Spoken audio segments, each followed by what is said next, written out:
just little did she know. So things that sustained me. Prayer was a big one, and the prayer of people who didn't even know me very well. Cards and letters were also very big.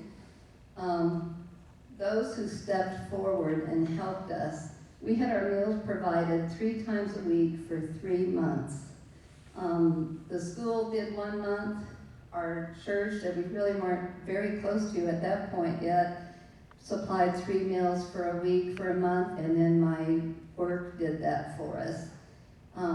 I had visits from a lot of people. Susan came to see me. We think it was one time when Tim had to be out of town with Amy and I, they couldn't leave me alone because I was dangerous in the wheelchair. And you know, it was like I had to keep my legs straight in front of me, so I couldn't like get in a chair and maneuver very well without help. I had to have, and here's another too much information, bedside commode. I always tell everyone, I have all the senior citizen equipment. Yes, I do. I mean, lots of times when people have really bad, you know, I have now some people getting, you know, joint replacements and all that. I'm like, okay, what do you need? We got it all in the shed. Wheelchair, walker, cane, bedside commode, we've got it. But I had so many people help us out and stay with me, and that was a really difficult time in Susan's life, and she was willing to come stay with me. We kind of reconnected for the first time after a few years, and that was such a blessing. I had a lot of financial needs met. I had Premier Jewelers, the jewelry that I sell. People I had never even met heard about it, and the Chicago area jewelers had a collection for me, and one of those jewelers said, I'm going to do a show on such and such a night, and I've decided whatever the profit is, it's yours. The day I came home from the hospital, the president of Premier Designs Jewelry called me personally and asked me how I was doing, prayed with me over the phone, and the next day I had a FedEx personal check from him for $500.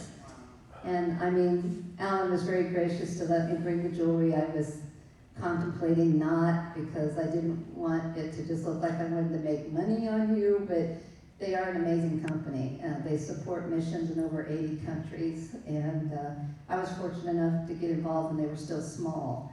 But just those things like that is people that came forward. And I've learned from this, when somebody has a need or goes through a trauma, don't just go up to them and say, what do you need? Just do it. Because most of the time we won't ask, you know, and so just come do it. Take the food over, plant the flowers. I had 3 women, again, the jewelry connection kind of, come just show up and clean our house top to bottom one time. No accident either that God put into our lives an amazing couple that she coached volleyball when Tim was coaching basketball, and her husband is a former NFL player, and they have a rehab and personal training business. So they really have helped me. I'm pretty sure I wouldn't be walking today without their just expertise, and also just that they always try to take a holistic approach. So that's been a huge blessing. In spite of all my broken bones, God was blessing me every day. And by the way, God has healed me in a miraculous way.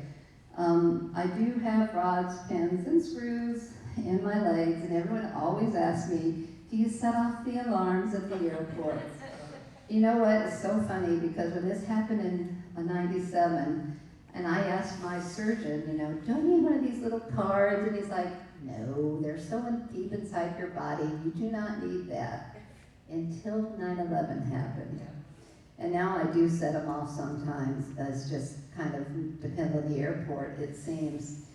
But it's funny, it's just like things change. And, you know, I'm thankful for good hardware. Jim can attest to that too. It gets us going, but I didn't know until later that that would cause some problems for me eventually, but I'm thankful it helped me to heal.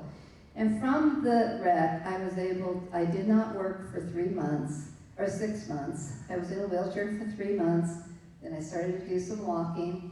I kept an orthopedic boot for about 6 months. Tim and I called it the Darth Vader boot because it was quite stylish. It had a lot of hardware, big black thing. You could really hurt somebody with that.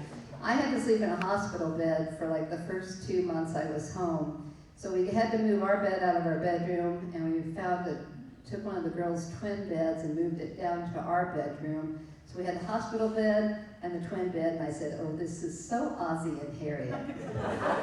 You know, but I made Tim sleep with in the hospital bed with me a few times. It got lonely over there.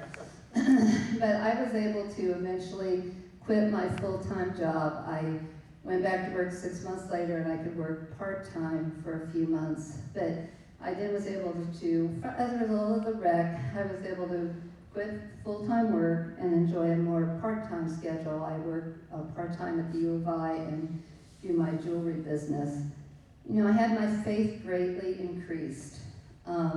Many times I've drawn back upon a proven fact that God never let us down once when we had a very reduced income for that first year. And I don't think He will let us down again. I remember when Tim would be like, had X amount of money to go to the store because, you know, I had like this real disability money for a while or something. And I remember we would like stress if we went over the budgets. We knew just how much we had. You know, Tim said I suddenly developed a ministry that I ministered. It was called a bone ministry because everybody with a broken bone would come to me and talk to me. I learned to believe in and trust the sovereign hand of my Father. It's just like when the psychiatrist came and I had to kind of think through that whole thing. Do you trust God to work in your good, and do you believe He actually controls all events? 2 books that have been such a blessing to me, if you've had any kind of a hurt at all, and they were shared with me, one is Holding on to Hope. And it says, a pathway through suffering to the heart of God. Nancy Guthrie's story is phenomenal. You must have tissue when reading this book. She wasn't in a car wreck, but she had some really difficult things happen in her life. One thing I really got out of this, too, is she explains how sometimes when we go through a very tough trial, we think, okay, I've had mine now. I don't think I should have any more. And if we do have another one, it's just like, we can't believe God would do that to us again. It's such a self-righteous kind of we don't deserve it attitude. I've given this as gifts so many times. You don't just have to lose a loved one to make it appropriate. It's a wonderful book, and that really helped me. This book has been most recent, and a friend sent this to me just a year ago when we were having a lot of stuff going on, and I'm going to read you a part of this little section here. It's like, humbly let go. Let go of trying to do. Let go of trying to control. Let go of my own way. Let go of all my fears. Let God blow His wind, His trials, their oxygen for joy's fire. Leave the hand open and be at peace. Bend the knee and be small. And let God give what God chooses to give, because that is so hard to do, but that is the peace. And I love this is 1,000 Gifts, and it's by Ann Voskamp. It's a kind of like the gratitude journal thing, but I just think she's one of the best writers ever. It's phenomenal, and she also has a tragic story that she turned into praise. And that's been a real blessing to me. You know, Tim and I had to really learn how to receive. I learned some valuable lessons in compassion and taking action. You know, I also learned my husband kind of needed my dependency. We're like a lot of you know, when your kids are growing up and you're both busy and you have jobs and the kids are busy, you kind of start to lead your own separate lives. And I became pretty independent because Tim was coaching and teaching, and he wasn't there very much, so I just kind of took over, you know. And I realized that sometimes he really did want to wear the white hat and run in and rescue me, and I didn't leave a lot of room for that. And all of a sudden, when I became very dependent, I found out he kind of liked that. So we try to find more of a balance of that from this point on. It was a hard way to remember that, but it was true. It was just something that God showed me, immediately the same for everyone else. I learned even though my body was broken, God was blessing me. Tim and I cried many tears in the next year. Some people, I think, thought it was because we had this big trauma in our lives, but we knew it was really out of total gratefulness for our Father, that He would love us so much that He would do this for us, not to us, to bring us closer. He supplied our every need and He healed me. Charles Stanley says it this way: God makes no mistakes in the breaking process. He knows precisely what areas to target in our lives. Usually it's our strengths. He knows what circumstances to arrange to break us, what tools to use. He is about the task of perfecting us.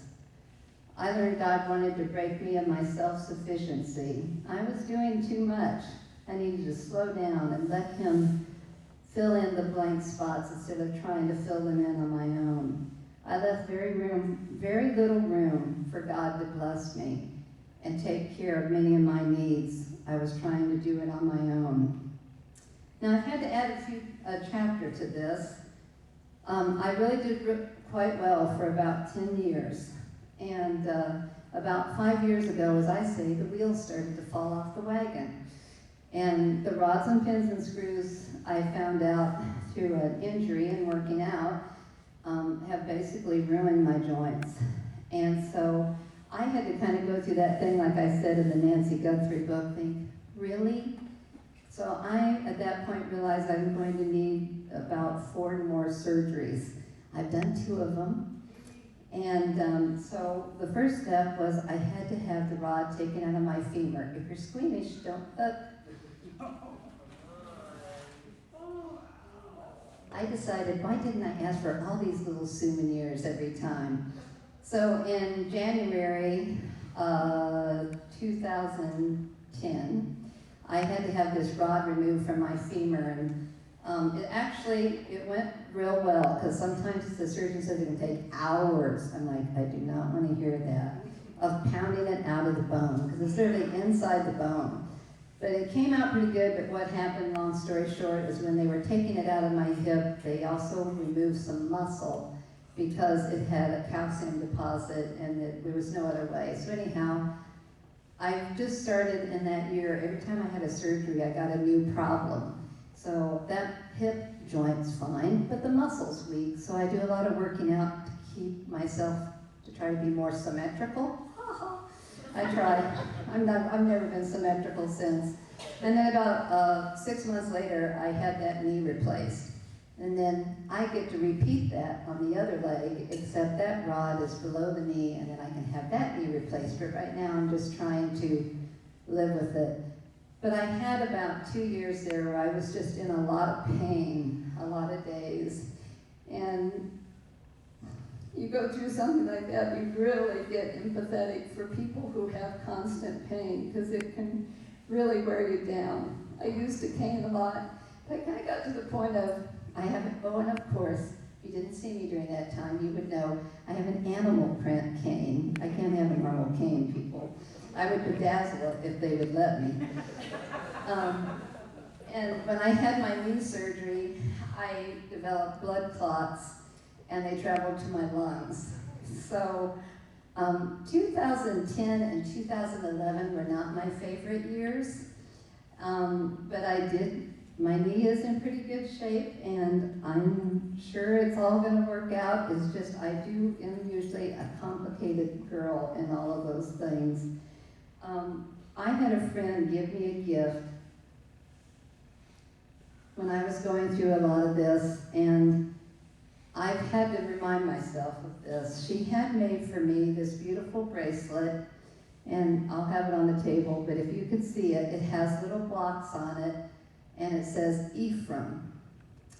Ephraim was the second son that Joseph had, and the translation of Ephraim is fruitful in suffering. And she just said, Deb, I just pray that your suffering will always be a fruitful thing, that it won't be anything that will make you bitter or that you won't become better from it. So that's been a beautiful reminder for me.